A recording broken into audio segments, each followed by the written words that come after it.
Hello students, welcome to my YouTube channel जीत की तैयारी वाई स्वाति। हाय स्टूडेंट्स, आप सभी लोग कैसे हैं? उम्मीद करती हूँ आप सभी लोग अच्छे होंगे और अपनी तैयारी में शानदार तरीके से लगे होंगे।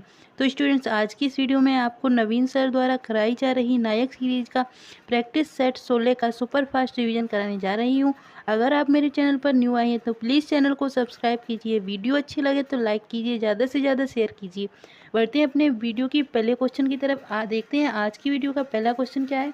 यहाँ पे दिया गया मार्गी विजय कुमार का संबंध किस नृत्य से, तो इनका किससे संबंध है? कथकली से। ठीक है, मार्गी ने रास्ते में कथा सुनाई। ठीक है, मार्ग रास्ता बोलते हैं, तो कथा सुनाई तो कथकली से है। ठीक है, पन्नालाल घोष का संबंध किस वाद्य यंत्र से, तो इनका किसका है? बांसुरी से संबंधित है ये। बैरामुड़ी उत्सव कहाँ मनाया जाता है? ये कहाँ मनाया जाता है? कर्नाटक में मनाया जाता है। सन 1969 में लोकसभा के प्रथम विपक्ष नेता कौन थे? तो ये कौन थे? रामसेवक सिंह। ठीक है, ये पूर्णतः विपक्ष नेता कब बने? 1977 को बने थे। फिर देखते हैं सौरमंडल का सबसे गर्म ग्रह कौन सा है, तो ये सबसे गर्म ग्रह कौन सा है? शुक्र। ठीक है, क्यों है? आपको पता है बुध तो शुक्र के सबसे नज़दीक ग्रह है, तब भी वो गर्म ना होकर शुक्र से ठंडा रहता है। तो आपको पता है ये शुक्र पर ऑक्साइड पाए जाते हैं। ठीक है, इसलिए ये शुक्र जो होता है वो गर्म रहता है। नेक्स्ट, अब बढ़ते हैं प्रैक्टिस सेट के अगले क्वेश्चन की तरफ। आज की प्रैक्टिस सेट का पहला क्वेश्चन देखते हैं। दृक पंचांग के अनुसार महाशिवरात्रि कब मनाई जाती है? तो ये कब मनाई जाती है? माघ कृष्ण पक्ष की चतुर्दशी को मनाई जाती है। ठीक है, ये अन्य त्यौहार जो है हिंदी पंचांग को कब मनाए जाते हैं वो आपको बताया गया। होली कब मनाई जाती है? फागुन माह की पूर्णिमा को मनाई जाती है होली। दीपावली कब मनाई जाती है? कार्तिक माह की अमावस्या को मनाई जाती है। करवा चौथ कार्तिक चतुर्थी को मनाई जाती है। रामनवमी चैत्र नवमी को मनाई जाती है। और हनुमान जयंती कब मनाई जाती है? चैत्र मास की पूर्णिमा को मनाया जाती है। अब बसंत पंचमी कब मनाई जाती है? माघ माह की पंचमी को मनाई जाती है। रक्षाबंधन कब मनाया जाता है? श्रावण माह की पूर्णिमा को मनाया जाता है। आगे देखते हैं यहाँ पे और त्यौहार कब मनाए जाते हैं। यहाँ पे देखिए नवरात्रि, दशहरा, दुर्गा पूजा। आपको पता है दुर्गा पूजा कहाँ का ये त्यौहार है? तो ये पश्चिम बंगाल का। ठीक है, नवरात्रि कब मनाई जाती है? अश्विनी। ये तीनों एक ही महीने में मनाए जाते हैं। अश्विनी में कब प्रतिपदा बोलते हैं? ठीक है, प्रतिपदा को मनाई जाती है। और दशहरा को क्या मनाई जाती है? दशमी। और दुर्गा पूजा षष्ठी को मनाई जाती है। आपको पता होगा होली हिंदी कैलेंडर के अंतिम महीने में मनाया जाता है। होली एकमात्र ऐसा त्यौहार है जो हिंदी कैलेंडर के अंतिम महीने में मनाया जाता है। ठीक है, पढ़ते हैं नेक्स्ट क्वेश्चन, देखते हैं अगला क्वेश्चन क्या है। अगला क्वेश्चन है हमारी स्क्रीन पर भरतनाट्यम। भरतनाट्यम कहाँ का लोक नृत्य है? तो ये तमिलनाडु का है। अंतिम देवदासी, इससे कौन संबंधित है? आर मुथुकन्नमल। ठीक है, ये किससे संबंधित है? अंतिम देवदासी। देवदासी नृत्य कहाँ मनाया जाता है? दक्षिण भारत में होता है। ठीक है, सबसे पुराना नृत्य कौन सा है? ये जो भरतनाट्यम है ये सबसे पुराना नृत्य है। कितने? 2000 वर्ष पुराना नृत्य है। ठीक है, ब्रिटिश सरकार ने इस पर रोक कब लगा दी थी? वो तो 1910 में लगाई थी। भरतनाट्यम शैव धर्म से संबंधित है। तो शैव धर्म क्या होता है? तो ये आपको पता होना चाहिए। भगवान शिव के जो भक्त होते हैं उनको शैव बोलते हैं। ठीक है, बढ़ते हैं नेक्स्ट क्वेश्चन। अगला क्वेश्चन देखते हैं। अगला क्वेश्चन है स्क्रीन पर। हिमाचल प्रदेश में हिडिंबा देवी के सम्मान में कौन सा उत्सव मनाया जाता है? तो हिडिंबा कहाँ मनाया जाता है? हिमाचल प्रदेश। हाथ से हिडिंबा। ठीक है, दोनों में ही की मात्रा है, तो हिडिंबा हिमाचल प्रदेश। ठीक है, ये कहाँ मनाया है? हिमाचल प्रदेश में मनाया जाता है। ये किससे संबंधित? डोंगरी महोत्सव से संबंधित है। ठीक है, इसके अन्य उत्सव क्या है? नलवारी, पशुवारी, बसंतोत्सव, कसौल, संगीत समारोह, शायर महोत्सव, हल्दी महोत्सव, सॉरी यहाँ पे हल्दा महोत्सव है। ठीक है, पौरी उत्सव, कुलाइच, चैट और ग्रेवाल गोची, ये कहाँ के हैं? ये हिमाचल प्रदेश के अन्य महोत्सव हैं। ठीक है, पढ़ते हैं नेक्स्ट क्वेश्चन, देखते हैं अगला क्वेश्चन क्या है। अगला क्वेश्चन है मुराद अली का संबंध किस वाद्य यंत्र से है? तो इनका संबंध सारंगी से है। ठीक है, इसके अन्य कलाकार कौन है? मोइजुद्दीन खान, ध्रुवा घोष, राम नारायण, सावरी खान, सुल्तान शकूरी खान। ये किससे संबंधित है? सारंगी से संबंधित है। आप देख रहे होंगे ज़्यादातर सात से ही नाम इसमें स्टार्ट हो रहे हैं, तो आप ऐसे भी याद कर सकते हैं इसको। फिर गिटार से कौन संबंधित है? आपको पता है ये तो बहुत ही प्रसिद्ध गिटार वादक हैं ब्रजभूषण काबरा। ये किससे? गिटार से संबंधित हैं। तबला से रविंद्र यावागल और बांसुरी से कौन है? चेतन जोशी। बढ़ते हैं नेक्स्ट क्वेश्चन, देखते हैं अगला क्वेश्चन क्या है। अगला क्वेश्चन है हमारी स्क्रीन पर। यहाँ पे देखिए किस राज्य में खेलो इंडिया यूथ गेम्स के चौथे संस्करण की मेजबानी रखी गई? तो ये किस में रखी गई? हरियाणा में रखी गई।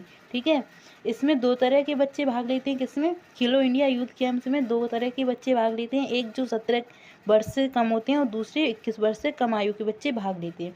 इसकी शुरुआत 2018 में हुई। प्रथम स्थान हरियाणा को मिला।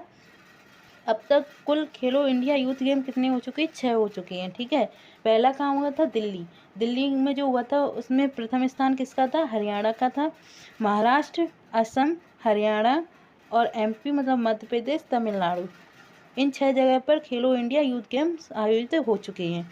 ठीक है, अब यहाँ पे देखिए अगला क्वेश्चन है खेलो इंडिया एएपी, ये कब, इनकी शुरुआत कब हुई? 2019 में हुई। कहाँ पर? नई दिल्ली से। ठीक है, बढ़ते हैं नेक्स्ट क्वेश्चन। अगला क्वेश्चन देखते हैं, स्क्रीन पर ये रहा। सनी डेज एन ऑटोबायोग्राफी किस भारतीय क्रिकेटर की पुस्तक है? तो ये किसकी है? सुनील गावस्कर की पुस्तक है। कपिल देव की क्या है? स्ट्रेट कॉम द हार्ट। राहुल द्रविड़ की द गाय हु फिनिश, ये किसकी है? राहुल द्रविड़ की। अब यहाँ पे देखते हैं अन्य क्रिकेटर या अन्य प्लेयर्स और उनकी जो पुस्तकें हैं वो दी गई हैं। The test of my life, ये किसकी है? युवराज सिंह की है। A century is not enough, ये सौरव गांगुली की है। 281 एंड वाइल्ड, ये किसकी है? VVS लक्ष्मण की। प्लेइंग इट माई वे, ये किसकी है? सचिन तेंदुलकर की है। यहाँ पे 6 मशीन क्रिस गेल, ये आपको याद करना है। ठीक है, ट्रू कलर्स, ये किसकी है? एडम गिलक्रिस्ट की। और यहाँ पे द डेफिनेट बायोग्राफी, ये किसकी है? वैभव पुरंदरे की। इम्परफेक्ट किसकी है? संजय मांगरेकर की। और ड्राइवन किसकी है? विजय नोकपल्ली की। ठीक है, ये जो पुस्तकें हैं ये मोस्ट इंपोर्टेंट है, ये आपको याद रखनी है। ठीक है, इनको बार बार रिवाइज जब करेंगे तभी ये आपको याद होंगी। बढ़ते हैं नेक्स्ट क्वेश्चन की तरफ, देखते हैं अगला क्वेश्चन। राजीव गांधी खेल रत्न पुरस्कार का नाम बदलकर मेजर ध्यानचंद खेल रत्न पुरस्कार कब रखा गया? तो ये कब रखा गया? 2021 को रखा गया। इसमें राशि कितनी मिलती है? 25 लाख रुपए मिलती हैं। ये पहले प्राप्तकर्ता कौन थे? विश्वनाथन आनंद। ठीक है, ये पहली बार किसे मिला था?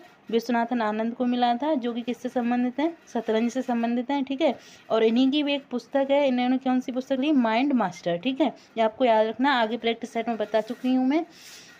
और दूसरे व्यक्ति कौन थे? गीत सेठी, ये बिलियर्ड्स से संबंधित हैं, इनका खेल बिलियर्ड्स है। और पहली बार इनकी शुरुआत कब हुई? 1991 से 92 में हुई।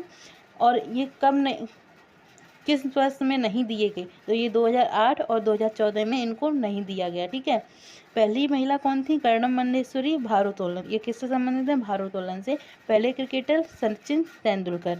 2023 में किसे मिला? ये चिराग शेट्टी और सात्विक साईराज को। ठीक है, ये इनकी जोड़ी है, चिराग शेट्टी और सात्विक साईराज को 2023 में राजीव गांधी खेल रत्न पुरस्कार मिला। ठीक है, मोस्ट इंपोर्टेंट क्वेश्चन है करंट अफेयर की दृष्टि से।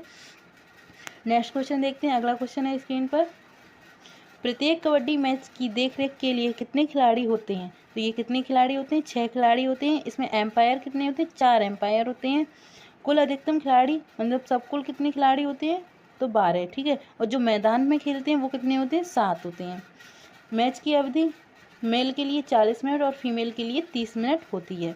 ठीक है, ये आपको बताएगा क्रिकेट का मैदान, सॉरी ये कबड्डी का मैदान बताएगा। कबड्डी का मैदान क्या है? 13x10 का होता है। और इसमें क्या होता है ये आप यहाँ से देख लेना। ये क्या होती है? एक मिड लाइन होती है, मिड लाइन के बाद होती है फॉल लाइन। ठीक है, और इसके बाद फोकस लाइन। तो आप ये देख लेना ये कैसा है, और ये एंडिंग लाइन होती है। ठीक है, बढ़ते हैं नेक्स्ट क्वेश्चन की तरफ। अगला क्वेश्चन है बिरसा मुंडा हॉकी स्टेडियम कहाँ स्थित है? तो ये कहाँ है? उड़ीसा में है। ठीक है, बरकुल्ला क्रिकेट स्टेडियम ये कहाँ? जोधपुर में है। वानखेड़े बासे बम्बई, ऐसे याद कर लो, बासे बम्बई मतलब मुंबई। मुंबई कहाँ पड़ता है? महाराष्ट्र में। वानखेड़े कहाँ है? मुंबई में। यूनिवर्सिटी इकाना स्टेडियम ये लखनऊ में है। मानसिंह जयपुर, आपको तो पता ही है मानसिंह जो होते हैं वो जयपुर से संबंधित हैं, तो आपको ये भी पता होना चाहिए मानसिंह क्रिकेट स्टेडियम कहाँ है? वो है जयपुर में। बारावती कहाँ है? कटक उड़ीसा में। ठीक है, बढ़ते हैं नेक्स्ट क्वेश्चन की तरफ, देखते हैं अगला क्वेश्चन। तो स्टूडेंट अगर आपको मेरी वीडियो अच्छी लग रही हो तो प्लीज़ चैनल को सब्सक्राइब कीजिए, वीडियो को लाइक कीजिए और ज़्यादा से ज़्यादा शेयर कीजिए और कमेंट में बताइए वीडियो आपको कैसी लगी। किसी सर्वोच्च न्यायालय में न्यायाधीशों की संख्या बढ़ाने की शक्ति प्राप्त है? तो ये किसको है? संसद को है। ठीक है, पहले न्यायाधीशों की संख्या कितनी होती थी? 8 होती थी। उसमें एक 7 अन्य न्यायाधीश और 1 मुख्य न्यायाधीश होते थे। ठीक है, अब वर्तमान में कितनी है? वर्तमान में 34 संख्या है इनकी। अन्य कितने हैं? अन्य 33 हैं और 1 CJI, ठीक है, मुख्य न्यायाधीश हैं। अब इसका मुख्यालय कहाँ होता है? मुंबई में है इसका मुख्यालय। 1773 रेगुलेटिंग एक्ट के तहत SC की स्थापना हुई। ठीक है, SC मतलब सुप्रीम कोर्ट की स्थापना हुई। ये कहाँ हुई? कलकत्ता में ये स्थित है और 1774 में। ठीक है, प्रथम मुख्य न्यायाधीश कौन थे? Elijah Impey. पहली बैठक 28 जनवरी 1950 को हुई। आर्टिकल 124 से 147 को क्या बताता है? SC के बारे में बताता है। ठीक है, बढ़ते हैं नेक्स्ट क्वेश्चन। अगला क्वेश्चन देखते हैं। यहाँ पे देखिए, यहाँ पे है सर्वोच्च न्यायालय। सर्वोच्च न्यायालय के अनुच्छेद कहाँ से कहाँ तक है? 124 से लेकर 147 तक सर्वोच्च न्यायालय के बारे में बताया गया। ठीक है, इसकी नियुक्ति कौन करता है? राष्ट्रपति द्वारा इसकी नियुक्ति की जाती है। योग्यताएं, इसकी योग्यताएं आर्टिकल 124 की 3 में है। 5 वर्ष तक ये SC का जज होना चाहिए, 10 वर्ष तक का वकील होना चाहिए और राष्ट्रपति की नज़र में पारंगत विधिवेत्ता होना चाहिए। ठीक है, अनुच्छेद 125 में क्या बताया गया? न्यायाधीश का वेतन। न्यायाधीश का वेतन कितना होता है? 2.8 लाख। ठीक है, 141 में बताया गया सर्वोच्च न्यायालय के आदेश भारत के सभी न्यायालयों पर लागू होते हैं। ठीक है, भारत के सभी न्यायालयों पर सर्वोच्च न्यायालय के आदेश लागू होते हैं। ठीक है, फिर अगला है, फिर अनुच्छेद 143 में बताया गया सर्वोच्च न्यायालय से परामर्श करने की राष्ट्रपति को शक्ति होती है। ठीक है, फिर बताया गया 139 में क्या बताया गया? 139 में बताया रिट याचिका जारी करने की सर्वोच्च न्यायालय की शक्ति। ठीक है, आपको पता है जो अनुच्छेद 32 है उसमें क्या है? 5 प्रकार की रिट जारी की जाती हैं और 139 के तहत क्या होती है? रिट याचिका किसके द्वारा जारी की जाती है? सर्वोच्च न्यायालय के द्वारा जारी की जाती है। यहाँ पे देखिए नेक्स्ट क्वेश्चन है। यहाँ पे अगला क्वेश्चन है, बाणभट्ट किसके दरबारी कवि थे? तो ये किसके थे? हर्षवर्धन के दरबारी कवि थे। यहाँ पे क्या है? इनकी रचनाएं क्या है? बाणभट्ट की रचनाएं हर्षचरित, इसमें 8 भाग हैं, कादम्बरी और पार्वती परिणय, ये किसकी रचना है? बाणभट्ट की। ठीक है, बाणभट्ट ने हर्षवर्धन को बांसुरी वादक बताया है। क्या बताया है? बाणभट्ट ने हर्षवर्धन को बांसुरी वादक बताया है। हर्षवर्धन द्वारा लिखे नाटक, इनके द्वारा कौन से नाटक लिखे? एक तो नागानंद, प्रियदर्शिका, रत्नावली। ठीक है, आपको पता होगा नाग के पास तो रत्न होता है ना, रत्न किसे बोलते हैं? हीरा, हीरा। ठीक है, तो आप ऐसे याद कर सकते हैं, नाग को जो रत्न है वो बहुत प्रिय है, तो नाग को रत्न बहुत प्रिय है। तो नागानंद, प्रियदर्शिका और रत्नावली किसकी हैं? हर्षवर्धन की रचनाएं हैं। ठीक है, नेक्स्ट क्वेश्चन देखते हैं। अगला क्वेश्चन है हमारी स्क्रीन पर, कन्नौज के लिए त्रिपक्षीय संघर्ष किन सेनाओं द्वारा लड़ा गया? तो ये किन सेनाओं द्वारा लड़ा गया? गुर्जर प्रतिहार वंश, राजपूत वंश और पाल वंश, इन 3 वंशों के द्वारा त्रिपक्षीय संघर्ष लड़ा गया। ठीक है, अब यहाँ पे देखिए गुर्जर प्रतिहार वंश के संस्थापक कौन थे? नागभट्ट। ये त्रिपक्षीय से भाग लेने वाले कौन थे? वत्सराज। ठीक है, अंतिम विजय किसने प्राप्त की? नागभट्ट सेकंड ने अंतिम विजय प्राप्त की। अब राष्ट्रकूट के संस्थापक कौन थे? दंतिदुर्ग। और त्रिपक्षीय में भाग लेने वाले कौन थे? ध्रुव। यहाँ पे देखिए पाल वंश का संस्थापक गोपाल, त्रिपक्षीय युद्ध में भाग लेने वाला कौन था? धर्मपाल। और त्रिपक्षीय में जो सॉरी यहाँ पे कुछ नहीं है, त्रिपक्षीय में भाग लेने वाला कौन था? धर्मपाल। नेक्स्ट क्वेश्चन देखते हैं। अगला क्वेश्चन है हमारी स्क्रीन पर, किस विद्यालय की स्थापना पाल वंश के दौरान की गई? पाल राजवंश के दौरान की गई, तो वो कौन था? नालंदा विश्वविद्यालय। ये किसने बनाया? कुमारगुप्त द्वारा बनवाया गया था। विक्रमशिला विश्वविद्यालय, सोमपुरा और जगदल, ये तीनों किसके द्वारा? धर्मपाल द्वारा बनवाए गए थे। बढ़ते हैं नेक्स्ट क्वेश्चन। अगला क्वेश्चन देखते हैं अपनी स्क्रीन पर, आकार के अनुसार सौरमंडल के ग्रहों का अवरोही क्रम क्या है? तो क्या है? पहले नंबर बृहस्पति आएगा जो सबसे बड़ा है, उससे छोटा शनि, अरुण, वरुण, पृथ्वी, शुक्र और बुध। ठीक है, आप हमें बताइए, कमेंट में बताइए शुक्र के उपग्रह कितने हैं और कौन कौन से हैं। ठीक है, बढ़ते हैं नेक्स्ट क्वेश्चन की तरफ। अगला क्वेश्चन है, सूर्य से पृथ्वी की दूरी कितनी है? तो कितनी है? 149.6 मिलियन किलोमीटर है। नेक्स्ट क्वेश्चन देखते हैं, भारतीय लेन देन के संबंध में नेफ्ट का फुल फॉर्म क्या है? तो नेफ्ट का फुल फॉर्म क्या है? यहाँ पे देखिए UPI, नेफ्ट और राइस। ठीक है, इनकी फुल फॉर्म देखिए, UPI का यूनिफाइड पेमेंट इंटरफेस। ठीक है, इसमें क्या है? मिनिमम कितना आप दे सकते हैं? 1 और मैक्सिमम 5 लाख। ठीक है, नेफ्ट का फुल फॉर्म क्या है? नेशनल इलेक्ट्रॉनिक्स फंड ट्रांसफ़र, ठीक है। इसका नेफ्ट का फुल फॉर्म है। इसमें कम से कम आप 1 रुपये दे सकते हैं और इसकी लिमिट नो लिमिट होती है मैक्सिमम की, ठीक है। RTGS इसका रियल टाइम ग्रॉस सेटलमेंट, इसमें मिनिमम 2 लाख डाल सकते हैं और नो लिमिट है अधिकतम की, ठीक है। नेक्स्ट क्वेश्चन की ओर बढ़ते हैं। अगला क्वेश्चन क्या है हमारा? अगला क्वेश्चन है भारत में स्थापित पहला बैंक। ये कौन सा है पहला बैंक? बैंक ऑफ हिंदुस्तान, ठीक है, जो कि भारत के ही नाम से है। आपको ऐसे याद रखना है, आपको अगर याद नहीं हो रहा तो भारत के नाम से कौन सा है? भारत में स्थापित पहला बैंक बैंक ऑफ हिंदुस्तान, ठीक है। वर्ष 1969 में कितने बैंकों का राष्ट्रीयकरण किया गया? तो ये 16 बैंकों का राष्ट्रीयकरण किया गया, ठीक है। कब किया? 19 जुलाई 1969 में किया गया। जिनकी पूंजी 50 करोड़ से अधिक थी उन बैंकों को विलय कर दिया, एक दूसरे में मिला दिया, मतलब सरकारी बना देंगे। इस समय पीएम प्रधानमंत्री कौन थी? इंदिरा गांधी थी। और 1980 में कितनी बैंकों का किया गया था? बैंकों का राष्ट्रीयकरण हुआ है वो कौन सी पंचवर्षीय योजना के तहत हुआ है? और जो 6 बैंकों का राष्ट्रीयकरण हुआ है वो कौन सी पंचवर्षीय योजना के तहत हुआ है, ठीक है। बढ़ते हैं नेक्स्ट क्वेश्चन की ओर, आगे देखते हैं अपने स्क्रीन पर अगला क्वेश्चन। हाल ही में किस राज्य के राज्यपाल को परमवीर चक्र उद्यान का उद्घाटन किया गया है? तो ये किसने किया? तमिलनाडु ने, ठीक है, तमिलनाडु की सरकार ने किया है। यहाँ पे देखिए परियोजना, इसमें परियोजना कौन सी? नीलम नालामा, ये नई परियोजना चली है इसकी। पुदुमई पेन छात्रवृत्ति योजना, ये किससे संबंधित है? तमिलनाडु से संबंधित है। बढ़ते हैं नेक्स्ट क्वेश्चन, अगला क्वेश्चन देखते हैं। हाल ही में चीन ने किस देश से में 30 स्थानों के नाम बदले हैं? तो किसके बदले हैं? अरुणाचल प्रदेश के बदले हैं। इसमें क्या है? 100% जल कनेक्शन, ठीक है। इसमें जो है अरुणाचल प्रदेश में 100% नल जल कनेक्शन है। सैला सुरंग कहाँ है? तवांग जिला में, ठीक है।